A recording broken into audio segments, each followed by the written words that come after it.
Assalamualaikum warahmatullahi wabarakatuh. Perkenalkan, nama saya Nurbaitiah, NIM 6 2019 0101, ingin mempresentasikan tentang identifikasi asam dehidrosetat dalam produk kosmetika dengan menggunakan HPLC atau High Performance Liquid Chromatography. Kosmetik berasal dari kata Yunani kosmetikos yang mempunyai makna keterampilan menghias atau mengatur.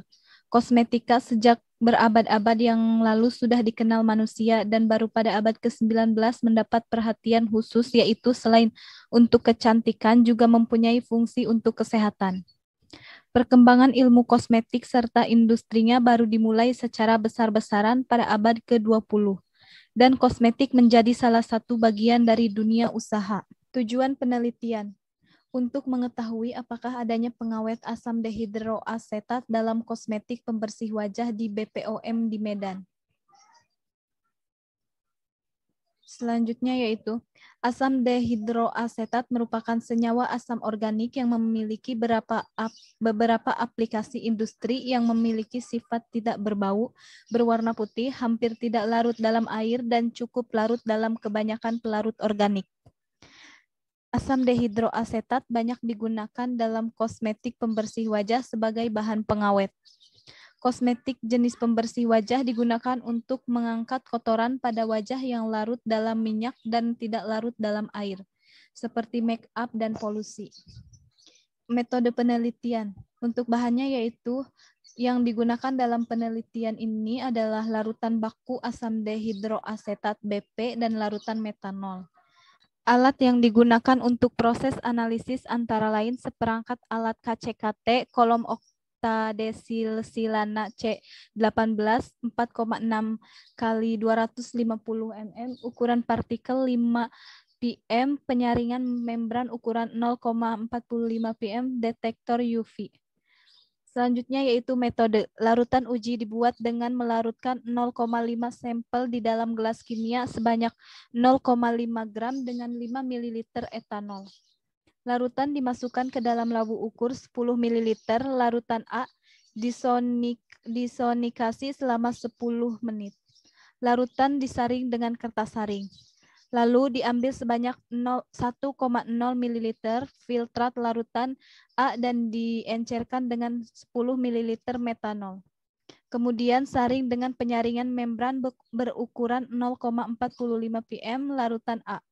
Larutan baku dibuat dengan melarutkan 10 mg asam dehidroasetat BP dengan 10 ml metanol dalam labu ukur 10 ml atau larutan B1. Diambil 1,0 ml larutan B1, kemudian diencerkan dengan 10 ml metanol larutan B2. Diambil 1,0 ml larutan B2, diencerkan dengan 10 ml metanol larutan B3. Diambil 1,0 ml larutan B3, diencerkan dengan 10 ml etanol atau larutan B3. Hasil dan pembahasan.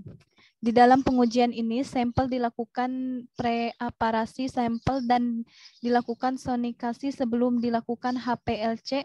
Sonikasi bertujuan agar tercampurnya dengan sempurna suatu larutan sehingga memiliki kandungan zat yang homogen, baik kadar zat maupun warna dalam bentuk fisik, dan memecah senyawa atau sel untuk pemeriksaan lebih lanjut. HPLC adalah teknik pemisahan, identifikasi, dan kuantifikasi komponen dalam campuran. Hal ini terutama cocok untuk senyawa yang tidak mudah menguap, tidak stabil secara termal, dan memiliki berat molekul yang besar. Prinsip dasar HPLC adalah pemisahan analit berdasarkan kepolarannya. Alatnya terdiri dari kolom atau sebagai fasa diam dan larutan tertentu sebagai fasa geraknya. Yang paling membedakan HPLC dengan kromatografi lainnya adalah pada HPLC digunakan tekanan tinggi untuk mendorong fasa gerak. Campuran analit akan terpisah berdasarkan kepolarannya dan kecepatannya untuk sampai ke detektor atau waktu retensinya akan berbeda. Hal ini akan teramati pada spektrum yang puncak-puncaknya terpisah. Ardian Ningsih 2009. Waktu retensi atau retention time merupakan selang waktu yang diperoleh oleh analit mulai saat injeksi sampai keluar dari kolom dan sinyalnya secara maksimal ditangkap oleh detektor. Waktu retensi analit yang tertahan pada fase diam dinyatakan dengan TR atau waktu retensi. Sedangkan waktu retensi analit yang tidak bertahan pada fase diam atau sering disebut waktu retensi pelarut pengelusi dinyatakan sebagai TO atau TM atau waktu migrasi. Selanjutnya yaitu ini bisa dilihat gambar 1 ada hasil kromatogram baku menggunakan HPLC dan gambar 2 hasil kromatogram sampel menggunakan HPLC. Dari hasil pengujian yang dilakukan pada uji baku asam dehidroasetat dapat dilihat kromatogram baku diperoleh peak pada retention time 11,583 menit. Sedangkan uji sampel pembersih wajah kromatogram, sampel dapat dilihat tidak adanya peak pada kromatogram.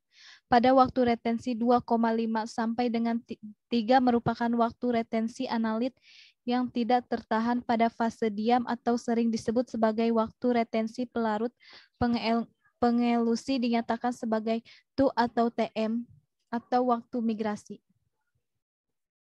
Kesimpulan, berdasarkan analisis data dari asam dehidroasetat terhadap kosmetik pembersih wajah di BPOM di Medan dapat disimpulkan bahwa sampel kosmetik pembersih wajah tidak mengandung asam dehidroasetat. Terima kasih, mungkin hanya itu saja yang dapat saya sampaikan. Kurang dan lebihnya mohon maaf. Wassalamualaikum warahmatullahi wabarakatuh.